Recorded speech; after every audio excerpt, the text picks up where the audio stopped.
Supreme court کے سامنے عدلیہ مداخلت کا کیس ہے اور انٹیلیجنس ایجنسیوں کے حوالے سے کیا کوئی پاکستان میں قانون ہے یا نہیں ہے، کوئی ایس او پی کے تحت ان کو آپریٹ کیا جاتا ہے یا خود سے جیسے ان کی مرضی ہے وہ چلائی جاتی ہیں. یہ وہ سوالات ہیں جو آئندہ آنے والے دنوں میں شاید کچھ ایسا طریقہ کار وضع کرنے میں مدد دیں، معاونت فراہم کریں کہ ایک oversight mechanism intelligence agencies کے اوپر سرکاری سطح پہ وہ موجود ہو، کچھ ان کے ڈوز اینڈ ڈونٹس، کچھ رولز آف بزنس ان کے طے کیے جائیں، اور پھر اسی طریقے سے جو عدلیہ کے اندر مداخلت والا سلسلہ ہے اس کو روکنے کے لیے کچھ طریقہ کار وضع کیا جائے. یہ باتیں کہنے کو آسان ہے، کرنے کو بہت مشکل ہے. پاکستان کی عدالتی تاریخ میں پوری پاکستان کی ہسٹری اٹھا کے دیکھ لیں تو ہر دور کے اندر کوئی ایسا دور گزرا نہیں ہے. جسٹس منیر سے شروع کر لیجئے، نظریہ ضرورت کی ایجاد سے لے کر آج تک ایسے فیصلے کمال کے آتے رہے ہیں کہ وہ آئین پاکستان جو ہے وہ موم کی ناک بن جاتا ہے، جدھر مرضی مروڑ لیں. اور عدلیہ پر دباؤ بھی کوئی ایسی نئی چیز نہیں ہے. ذوالفقار علی بھٹو کو پھانسی چڑھایا گیا تو 50 سال بعد اب سپریم کورٹ بتا رہی ہے کہ نہیں وہ فیصلہ درست نہیں تھا.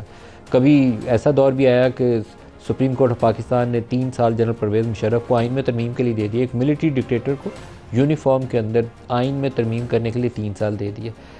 ایک ایسا طریقہ کار بھی وضع کیا گیا جس کے تحت بحریہ ٹاؤن سے پلی بارگین کر لی. وہ بابا رحمتے کہتے تھے 1000 ارب بنتے ہیں، 460 ارب پہ بعد میں ڈیل ہوگی.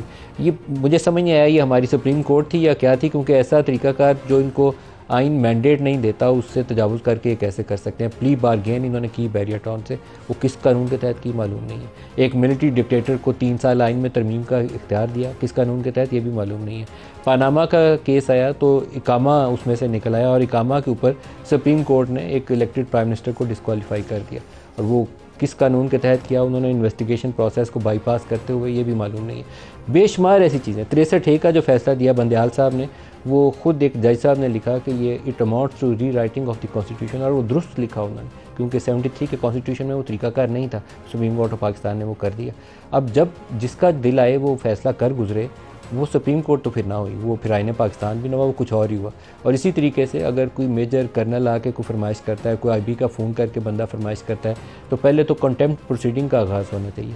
لیکن یہاں کنٹیمپٹ پروسیڈنگ کا آغاز ہونے کی بجائے سپریم کورٹ کے اندر بھی بینچ فکسنگ کے الزامات لگے، اور ہائی کورٹ اسلام آباد کے اندر بھی اور باقی ہائی کورٹس کے اندر بھی الزامات آئے.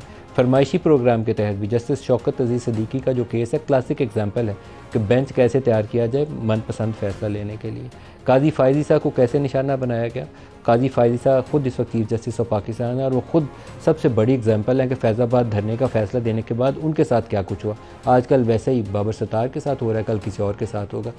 وہ ریمارکس جو آج عدالت نے کچھ دیے کچھ معاملات کے اندر، خود کہانی بیان کرتے ہیں کہ ہماری عدلیہ کے ساتھ کیا کچھ ہو رہا ہے. سارے جج برے نہیں ہیں ہمیشہ، لیکن سارے جج وہ دباؤ سہارنے کی ان کے اندر طاقت نہیں ہے اس کو برداشت کرنے کی. جب وہ آتا ہے دباؤ تو کمزور انسان ہے، سارے کے سارے کہیں نہ کہیں سے یا راستہ دے دیتے ہیں یا خود اپنی جان بخشی کروانے کی کوشش کرتے ہیں.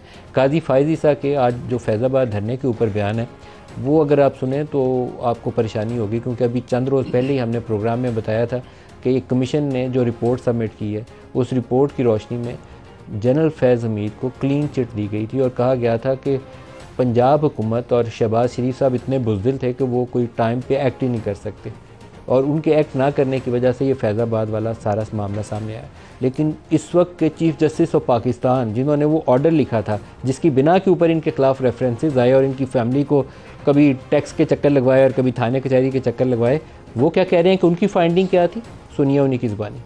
صاحب نے وہ جو کمیشن کا ذکر کیا دھرنا والا، میں نے لکھ کر کے دیا تھا کہ general Faiz Hameed is behind it. آپ کے خیال میں آپ کو، ہمیں دنیا کو نہیں پتا تھا پاکستان کو چلا کون رہا تھا اس وقت، مگر آپ لوگوں نے ان کو بچانا تھا یا نہیں بچانا تھا. وہ کہہ رہے ہیں جی کہ جنرل فیض حمید کا میں نے لکھ کر دیا تھا کہ وہ اس دھرنے کے پیچھے ہیں، لیکن ابھی ہمارے کمیشن کے اندر پوری نون لیگ کی حکومت نے جا کے بتایا کہ نہیں ان کو پتہ نہیں ہے کہ اس کے پیچھے فیض حمید تھے. تو پھر ٹھیک ہے، پاکستان کے ساتھ جو کچھ ہوتا ہے ایسے ہی ہونا چاہیے. جسٹس عطر من اللہ انہوں نے بھی آج بڑی پاورفل آبزرویشن دی. انہوں نے کہا جو جج ہمت دکھانے کی کوشش کرتا ہے اس کو پھر پیغام دیا جاتا ہے کہ تمہارے بچے کہاں پڑھتے ہیں ہمیں پتہ ہے. اور یہ دباؤ کہاں سے آتا ہے؟ حکومت وقت کی طرف سے آتا ہے. حکومت کا نشان کی طرف اشارہ اس لیے ہے کہ جو ISI بھی ہے وہ chief executive of Pakistan, prime minister of Pakistan کو رپورٹ کرتی ہے اور IB بھی کرتی ہے. تو ذمہ داری تو اس کو اٹھانی چاہیے، لیکن پرائم منسٹر کی اپنی اگر وہ سپائن نہ ہو، کسی جگہ پہ کھڑا ہونے کی طاقت نہ ہو تو پھر کچھ نہیں ہو سکتا. اور یہی پاکستان کا المیہ ہے. سنیے جسٹس عطر من اللہ نے کیا بولا. کبھی بھی نہیں کہا, but when the children's and the wives Yes. And family members, it is difficult in this country to speak the truth. The crime. Those brave enough who speak the truth, there are judges we know jinko sirf kehte hain ki tumhara bachcha flan jagah mein padta hai, and it's the state which is doing it. The problem is the state and the state organs when they become aggressive against the judges. Jo Justice Babar ke Sattar ke saath pichle kuch dinon mein hua hai, that is what happens. Then you must acknowledge that you are helpless. اتنا بڑا فیصلہ ہے شوکت صدیقی کا, آپ نے کیا accountability کی؟ آپ نے کوئی انکوائری کی؟ Why would things stop when no one is made accountable? No legislation is required. The agencies are under the control of the executive of the Prime Minister. If they are doing something, the Prime Minister and his cabinet are responsible. یہ بالکل درست بات انہوں نے کی ہے کہ وزیر اعظم اور اس کی کابینہ ذمہ دار ہوتے ہیں جب یہ ایجنسیاں کام کر رہی ہوتی ہیں, لیکن کیا وزیر اعظم اور کابینہ کے اندر اتنی طاقت ہوتی ہے کہ سچ بول سکیں؟ نہیں ہوتی. میں آپ کو بہت سارے معاملات کے اندر جو خود وٹنس کی ہیں چیزیں, یہ اپنی جان بچانے کی کوشش کر رہے ہوتے ہیں, منہ چھپاتے پھرتے ہیں کہ ان کے اوپر کسی کی نظر نہ پڑ جائے. ایجنسیز کس لاء کے تحت آپریٹ کرتی ہیں, یہ بڑا امپورٹنٹ کویسچن ہے. یہ بھی آج اٹھایا گیا جسٹس نعیم افغان کی جانب سے. دکھائیے گا انہوں نے کیا کہا. جس میں لیجسلیشن کی بات کی تھی فیض آباد دھرنے کمیشن نے کہ لیجسلیشن کریں انٹیلیجنس ایجنسیز کے مینڈیٹ کے لیے, وہ لیجسلیشن نہیں ہوا. اس کے ریزن بھی ابھی سامنے آ گئے کیوں نہیں ہوا. 2-3 سوال ہیں, وہ ذرا نوٹ ڈاؤن کر لیجئے, اگلی پیجی پہ ہمیں اسسٹ کیجئے بینچ کو, کہ تینوں ایجنسیز جو ISI ہے, MI ہے, IB ہے, اس کی انیکٹمنٹ کے لیے جب یہ وجود میں آئیں تو کوئی انسٹرومنٹ تو بنا ہوگا جس کے تحت یہ وجود میں آئی ہیں. تو سب سے پہلے تو ہمیں وہ ریلیونٹ انیکٹمنٹس دکھائیے اگلی پیجی پہ کہ کون سا لاء ہے جو ان ایجنسیز کی کریشن کو ڈیل کرتا ہے. اس کے بعد ان ایجنسیز کی جاب ڈسکرپشن بتائیے کہ ان کی جاب ڈسکرپشن کیا تھی اور ان کا کام کیا تھا. اور تیسری بات with reference to the relevant enactment یہ بتائیے کہ اگر کسی انٹیلیجنس ایجنسی کا کوئی آفیسر بیونڈ اتھارٹی ایکسرسائز کرتا ہے جورسڈکشن, یا کسی بھی ادارے کو اپروچ کرتا ہے آن دی پریٹیکسٹ آف نیشنل انٹرسٹ اور اینی ادر پریٹیکسٹ, تو کیا انیکٹمنٹ کے اندر کوئی اکاؤنٹیبلٹی کا میکینزم ہے اس افسر کے خلاف؟ آج کے پروگرام میں جو ہمارے ساتھ شرکا ہیں بیرسٹر عقیل ملک ہیں PMLN سے, اور ریاست علی اعزاز صاحب ہیں اسلام آباد ہائی کورٹ بار کے صدر ہیں. دونوں کو خوش آمدید کہتے ہیں. وی ایکسپیکٹ کہ شعیب شاہین صاحب بھی شارٹلی ہمیں جوائن کریں گے. بیرسٹر عقیل صاحب, آپ سے آغاز کروں گا. آج وہ بار بار فیض آباد دھرنے کے اس فیصلے کا بھی ذکر آتا رہا, پیرا 53 کا, جس کے اندر قانون سازی کے لیے کہا گیا تھا. کچھ ججز کی آبزرویشنز بڑی تگڑی تھیں, لیکن آپ لوگوں نے کچھ کیا نہیں ہے, تو وہ معاملہ آپ ہی کی طرف جاتا ہے کہ آپ بھی تو کچھ کریں. نہیں, بہت بہت شکریہ ملک صاحب. سب سے پہلی بات یہ ہے کہ جہاں تک IB اور ISI کی بات کی, وہ تھرو این ایگزیکٹو آرڈر اس کی فارمیشن ہوئی, اینڈ فار ویریس ریزنس. آپ کو پتہ ہے کہ ملک کی سیکیورٹی کے حوالے سے پیرا 53 کے اندر جو حکم تھا کہ فیض آباد دھرنے کے بعد قانون سازی کریے تاکہ ان ایجنسیز کو کسی دائرہ کار کے اندر لایا جائے, وہ تو نہیں کیا آپ لوگوں نے. I think for the short of time جو ہماری گورنمنٹ کے پاس رہ گیا تھا, بہت کم ٹائم, اور آپ کو پتہ کہ نواز شریف صاحب کے ساتھ جو ہوا اور اس کے بعد یہ ساری سچویشن آئی, تب میرے خیال سے شاہد خاقان عباسی صاحب, تو یہ ہم سے پہلے 4.5 سال والی حکومت پہ سوال نہیں ہوتا, بیکاز وہ تو ایک ایسا پیج ایکسپلین کرتے ہیں کہ ان کا ایک بڑا زبردست ورکنگ ریلیشن شپ تھا. آپ کی حکومت کے خلاف فیض آباد دھرنا تھا, شاہد خاقان اس وقت وزیر اعظم تھے, تو 16 ماہ آپ کو موقع ملا, تو آپ کو تو سب سے پہلے ایکٹ کرنا چاہیے تھا. دیکھیں, حکومت صرف پاکستان مسلم لیگ نون کی نہیں تھی, باقی اسٹیک ہولڈرز بھی تھے, باقی ایلائز بھی تھے, ہمارے ساتھ 16 اور جماعتیں تھیں. Collectively you failed. I wouldn't say we failed, we just didn't have enough time to enact the legislation that was needed the hour. good enough کہ آپ آرمی ایکٹ امینڈ کر لیتے, آپ وہ آفیشیل سیکرٹ ایکٹ امینڈ کر لیتے, but it was not good enough کہ آپ وہ ججز کو آزادی دینے کے لیے, اس کو تحفظ دینے کے لیے. میں تو ملک صاحب سمجھتا ہوں کہ بہت زیادہ لیجسلیٹو امپروومنٹ لانے کی ضرورت ہے. نہ صرف یہ بلکہ اس کے علاوہ بھی کئی اور لاز ہیں جس میں بہتری لائی جا سکتی ہے. As a legislator I think یہ ہماری ذمہ داری ہے کہ ہمیں پاکستانی قوم کے ساتھ بھی انصاف کرنا چاہیے, پاکستانی قوم کے ساتھ بھی جو ہے ہمیں بہتر طریقے سے جو قوانین ہیں ان میں بہتری لانی چاہیے. اگر شہباز شریف صاحب کی وہ آڈیو کال جو لیک ہو گئی تھی ملک قیوم کو, وہ سامنے رکھوں, یا سیف الرحمان صاحب کی, تو پھر تو مجھے لگتا ہے کہ آپ لوگوں کا اس میں فیتھ ہی نہیں ہے کہ ججز آزاد ہونے چاہیے. من پسند کا فیصلہ لینا آپ کی بھی ترجیح ہے ماضی کے اندر بھی. نہیں ملک صاحب، میں اس سے اتفاق نہیں کروں گا. دیکھیں ابھی حال ہی میں میاں محمد نواز شریف صاحب کے ساتھ وزیر اعلیٰ مریم نواز صاحبہ کے ساتھ جو کچھ ہوا، جس طرح کی ہم نے ناانصافیاں دیکھیں ویدر لیگل اور انلیگل، جو بھی معاملات چلے، جس طرح دیکھیں آج اسی کا ذکر ہو رہا ہے. And this will start from day one.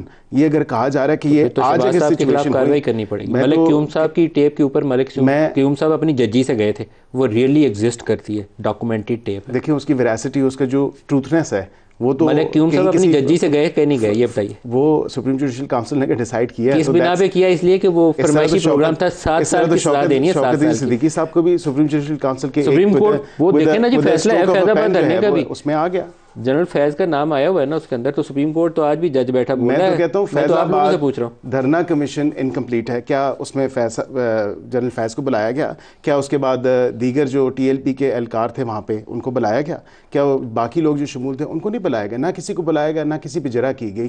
تو میں تو کہتا ہوں کہ from day one this report is actually incomplete, اور اس کی پراپر انویسٹیگیشن. ریاست صاحب آپ کی اجازت سے پہلے شعیب صاحب سے بھی پوچھ لیں، پھر آپ کی طرف آتے ہیں. شعیب صاحب، جو آج جسٹس فائز عیسیٰ صاحب نے جنرل فیض کا نام لے کے جو کچھ کہا، ابھی فیض آباد دھرنے کے اوپر جو کمیشن کی رپورٹ تھی وہ تو اس سے الٹ تھی. وہ تو تھا کہ جنرل فیض نے کچھ کیا ہی نہیں، اس کو تو بری کر دیا. وہ تو اس کا مطلب ہے ججمنٹ کو تو ایک کمیشن نے نلیفائی کر دیا. تو آج جج صاحب چیف جسٹس آف پاکستان ختم ہو گئی. تو چیف جسٹس آف پاکستان نے تو کہا میں نے انہیں ذمہ دار ٹھہرایا تھا. ذمہ دار ٹھہرایا نا. مجھے بتائیں تو پھر تو ججمنٹ غلط ہو گئی یا کمیشن غلط ہو گیا؟ یا کمیشن غلط ہے. بالکل آپ نے خوبصورت پوائنٹ آؤٹ کیا. یا کمیشن غلط ہے یا وہ ججمنٹ غلط ہے. اگر ججمنٹ درست ہے تو پھر کمیشن آپ کی رپورٹ آپ کے سامنے آ چکی ہے. ججمنٹ تو ان دی فیلڈ ہے، اس کے اوپر کوئی ریویو شوٹ بھی اب ختم ہو گئے ہیں. پھر کوئی ایگزیکٹیو آرڈر کے ذریعے ججمنٹ تو نلیفائی نہیں کر سکتے. تو آپ کے پاس کمیشن کی رپورٹ آ چکی ہے، ٹھیک ہے. سپریم کورٹ کے پاس تو جمع کرائی گئی ہوگی کیونکہ سپریم کورٹ کی ججمنٹ کی روشنی میں بنائی گئی اور ان کو کہا گیا کہ جی ہم ابھی کر رہے ہیں. کیا سپریم کورٹ آج کنٹیمپٹ نوٹس جاری کر کے اس ایشو کو ریزالو؟ میں آپ کو ایک بات بتاؤں، اب انہوں نے اس کو کسی اور اینگل سے اس کو سزا دینے کا ارادہ ہوگا اسٹیبلشمنٹ کا. کیوں؟ وجہ یہ ہے کہ اگر ایک دن کوئی ایک جرنیل اس بات پہ بے شک سابق صحیح فارغ ہوا کہ اس نے سیاست میں مداخلت کی ہے، پولیٹیکل انجینئرنگ کی تھی، پولیٹیکل انجینئرنگ کی، اگر اس بنا پہ سزا ہوئی تو پھر آئندہ کے لیے بھی رستہ آئندہ کے لیے رستہ کھلے گا. اس راستے کو کھولنے دینا نہیں چاہتے. جنرل فیض کے خلاف انہوں نے وہ ایک سوسائٹی کا کیس کھولا ہے. سوسائٹی زیادہ امپورٹنٹ ہے یا پورے ملک کی سیاست میں انوالومنٹ زیادہ بڑا؟ ویسے پی ٹی آئی بینیفیشری تھی، آپ کو پتہ ہے ڈی چوک والا دھرنا تھا، اس کے پیچھے بھی آپ کے دوست تھے سر. کوئی اور فیض آباد کے پیچھے بھی یہی الزام. ندیم صاحب، رائٹ فرام دی بگننگ آج تک میں کہتا ہوں ہمارا کوئی اچھا ہے کوئی ہمارا برا ہے. پولیٹیکل انجینئرنگ ان کو نہیں کرنی چاہیے. جو غلط کرے گا ہی مسٹ بی پنشڈ. میں ایک آپ سے درخواست کروں گا، پتہ نہیں P T I as party اس میں فریق ہے کہ نہیں. اگر آپ فریق ہیں نا تو سپریم کورٹ کے سامنے جا کے فریق نہیں ہے، آپ جا کے بیان ضرور دیجیے کہ جو ڈی چوک کے دھرنے کے پیچھے بھی تھے ماسٹر مائنڈ اس کو بھی سزا دیں، اور جو فیض آباد کے ماسٹر مائنڈ تھے اس کے بھی سزا دیں. یہ میری درخواست ہے آپ سے. ندیم صاحب، آپ کے توسط سے ذمہ داری سے میں یہ بات آپ سے کہہ رہا ہوں، جس نے جب پولیٹیکل انجینئرنگ میں کوئی ڈرٹی رول ادا کیا ہے whosoever may be, he must be punished in accordance with law and the constitution.